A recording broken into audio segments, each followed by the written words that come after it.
இதுல என்ன பண்ணிருக்கோம்னா டிகிரியா எடுத்துக்கிறோம். சரியா? சோ வேல்யூ பையா எடுத்தாலும் ஒண்ணும் தப்பு இல்ல, டிகிரியா எடுத்தாலும் ஒண்ணும் தப்பு இல்ல. சோ நம்ம இதுல என்ன பண்றோம்னா அவங்க உனக்கு வேல்யூஸ் கண்டுபிடிக்க சொல்லிருக்காங்க. ஓகேவா? சோ சிம்பிளிஃபைட் வெர்ஷனுக்காக நம்ம 120 எடுத்துக்கோம். நீ 2 by pi 3 2 pi by 3 எடுத்துக்கிட்டாலும் தப்பு கிடையாது. கவனிக்கிறியா Jayashree? So sin inverse sin 2 pi by 3, இந்த sin inside போயிடுச்சுன்னா sin y ஆயிடும். அப்ப sin y is equal to sin 2 pi by 3, அதோட வேல்யூ என்னது 120. சோ உங்களுக்கு ஆல்ரெடி ரேஞ்ச் தெரியும், sin inverse ஓட ரேஞ்ச் 90 ல இருந்து 90, which is nothing but pi by 2 pi by 2. So y வந்து 120 வந்து இதுக்கு நடுவுல வராது. So that is not possible. புரியுதாமா?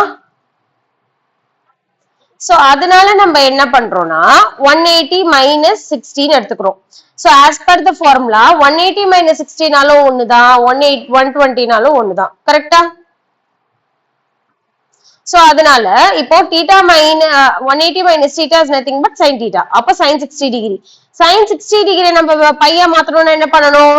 60 into pi by 180. So அதை சிம்பிளிஃபை பண்ணோம்னா pi by 3. இப்போ இந்த pi by 3 இதுக்குள்ள லை ஆச்சுன்னா the value accepted. சோ நம்ம pi by 3 ல கன்க்ளூட் பண்றோம். புரியுதாமா? சோ நெக்ஸ்ட் அதே கான்செப்ட் தான். நெக்ஸ்ட் ஒன் நீயே ட்ரை பண்ணலாம். அதே சேம் கான்செப்ட் தான். சரியா? ஃபார்முலா ஓரல் டெஸ்ட் சொல்லியிருந்தேன்ல ஜெயஸ்ரீ? ஓகே, இதுல பாருங்க tan sin inverse 3 by 5 plus cot inverse 3 by 2. So இப்ப sin inverse 3 by 5 எப்படி எடுத்துக்கலாம்? a ன்னு எடுத்துக்கலாம். cot inverse 3 by 2 b ன்னு எடுத்துக்கலாம். சோ இப்போ இது a வாவும் இது b ஆவும் நம்ம எடுத்துக்கோம். நமக்கு tan formula a plus b க்கு தெரியும்.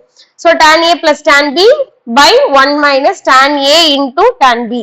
சோ எங்கெங்கெல்லாம் tan a வருதோ அதோட a ஓட வேல்யூ சப்ஸ்டிட்யூட் பண்ண போறோம். சோ இப்போ a ன்றது என்னது? a என்ன அசியூம் பண்ணும்? a ன்றது sin inverse 3 by 5, b ன்றது cot inverse 3 by 2. So first இத சிம்பிளிஃபை பண்ணிக்கிறோம். சோ அப்போ இத sin a ன்றப்போ 3 by 5 ஆயிடுமா? இத cot a b ன்றப்போ 3 by 2 ஆயிடும். கரெக்ட்டா? இப்போ இது என்ன பண்ண போறோம்னா டானுக்கு வேல்யூவா மாத்தி எழுத போறோம்.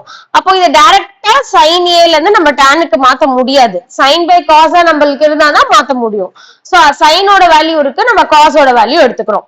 cosல sin ஃபார்முலா வேணும்னா நம்ம என்ன யூஸ் பண்ணணும்? root of 1 minus sin square a use பண்ணணும்.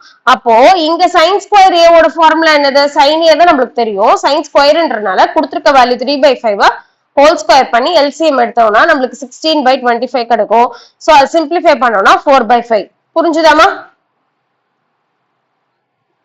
சோ இப்போ எனக்கு cos வந்து 4 by 5 கிடைச்சிருச்சு, sin வந்து 3 by 5 கிடைச்சிருச்சு. அப்போ tan is equal to sin a by cos a.